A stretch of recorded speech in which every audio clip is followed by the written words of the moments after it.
আসসালামু আলাইকুম। আশা করি আমার প্রিয় আপু ভাই আঙ্কেল আন্টিরা সবাই ভালো আছেন। আলহামদুলিল্লাহ আমরাও ভালো আছি। তো এখন হচ্ছে বাজে রাত কয়টা দাঁড়ানো দেখে ক্যামেরা অন করবো মনে নেই। 8:33 বাজে। এখন রাত 8:33 বাজে। আজকে বৃহস্পতিবার রাত শেষ হলেই শুক্রবার হবে। তো শুক্রবারে তো রাফির মুসলমানি আপনারা সবাই জানেন। তো এখন হচ্ছে এখানে রাতের বেলা আমি রান্নাঘরে রান্না করছি। আর এখানে এই যে দেখেন আমার মা আসছে, মাছ মাথা ওই দেখেন আমার মা এসেছে।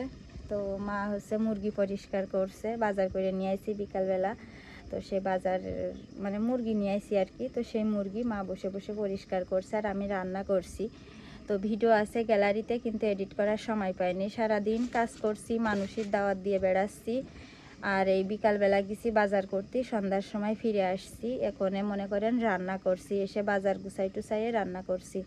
যার কারণে রান্না শেষ করতে করতে আবার আনাসের রাফির খাওয়াইয়ে ঘুম পাড়াতে অনেক রাত, তখন আর এডিট করার সময় থাকবে না। তো যার কারণে ভাবলাম যে একটু সরাসরি আপনাদের সাথে কথা বলে ভিডিওটা রান্নাঘর থেকেই মানে আপলোডে বসাবো আর কি।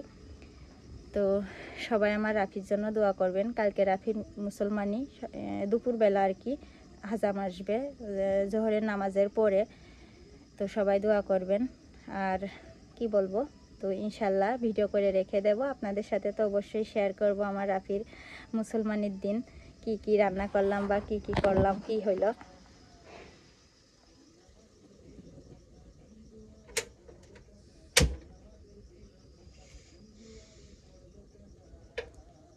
তো যাই হোক, ভিডিওটা শেষ করে দিচ্ছি। সবাই ভালো থাকবেন, সুস্থ থাকবেন, সবার জন্য অনেক অনেক দোয়া রইল। আল্লাহ হাফেজ, আসসালামু আলাইকুম।